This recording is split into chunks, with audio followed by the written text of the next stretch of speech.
ప్రియా సహోదరి సహోదరులారా, మన ప్రభును రక్షకుడైన యేసుక్రీస్తు నామమున మీ అందరికీ ఉదయకాలపు శుభములు.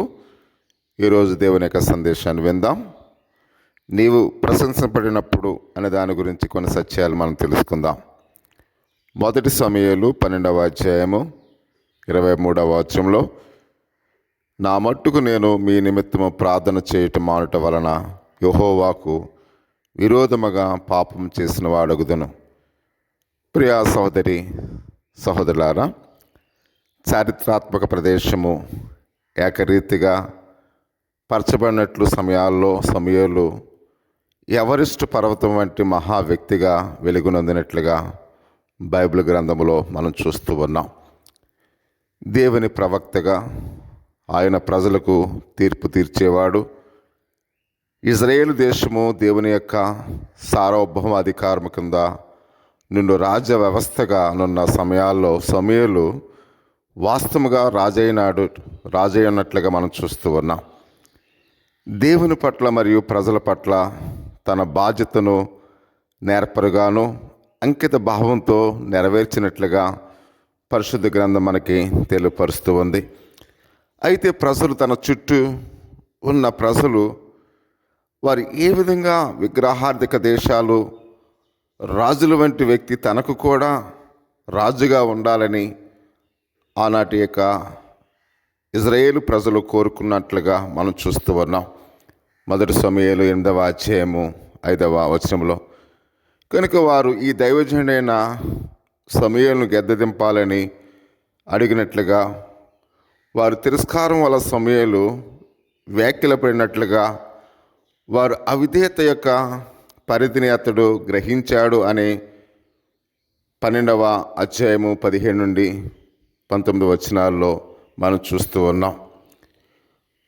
కొత్త రాజు పైన తిరుగుబాటుదారులైన అతడి ప్రజలు పైన నిజంగా కోపగించుకుని ఉండొచ్చు.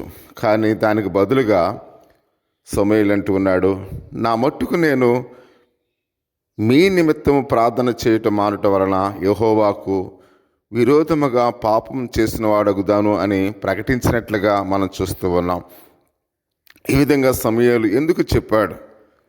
తన ముఖం మీదనే తలుపులన్నీ దడదడ మూయబడుతున్నప్పుడు కూడా విజ్ఞాపన ప్రార్థన ద్వారా తన కొరకు తెడవబడి ఉన్న ఈ విషయాన్ని ఏ విధంగా అతడికి తెలుసు. ప్రియమైన వాళ్ళారా, సమూయేలు తన ప్రతిస్పందన ద్వారా తన భక్తిని నిరూపించుకున్నట్లుగా మనం చూస్తూ ఉన్నాం. అతడు ఇప్పుడు కూడా దైవజనుడే.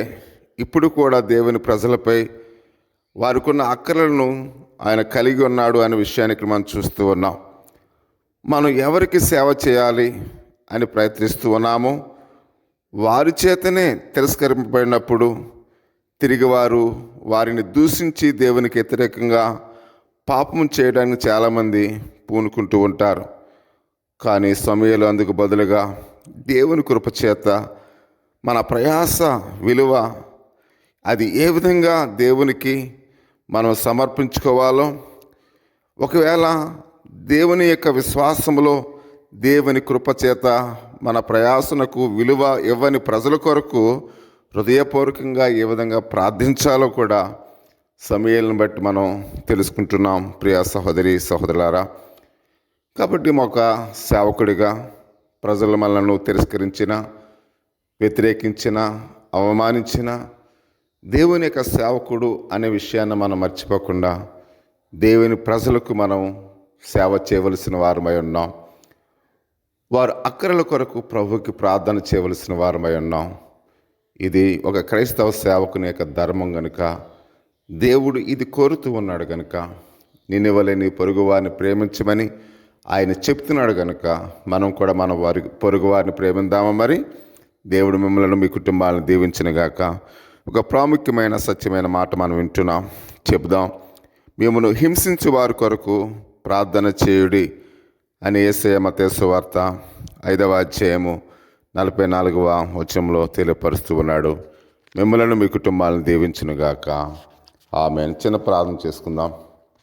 పరిశుద్ధుడా, మహోన్నతుడా, సర్వాధికారి స్తోత్రాలు తండ్రి, ఈ ఉదయకాల సమయంలో విన్న వాక్యాన్ని మా యొక్క హృదయాలు భద్రం చేసుకుని వాక్యానుసారమైన నీ ప్రేమను ఇతరులకు మేము చూపించే విధంగా మమ్మల్ని నీ సేవకులుగా, నీ విశ్వాసులుగా వాడుకోమని, తద్వారా మా కుటుంబాలను మీరు దీవించమని మా ప్రభును రక్షకుని యేసుక్రీస్తు నామములో ప్రార్థించి వేడుకుంటున్నాం పరమ తండ్రి, ఆమేన్. మన తండ్రి అయిన దేవుని యొక్క ప్రేమ, కుమారుని యేసుక్రీస్తు కృప, పరిశుద్ధాత్మ అన్యోన్య సహవాసము ఇప్పుడు ఎల్లప్పుడు సదా తోడై నడిపించునుగాక.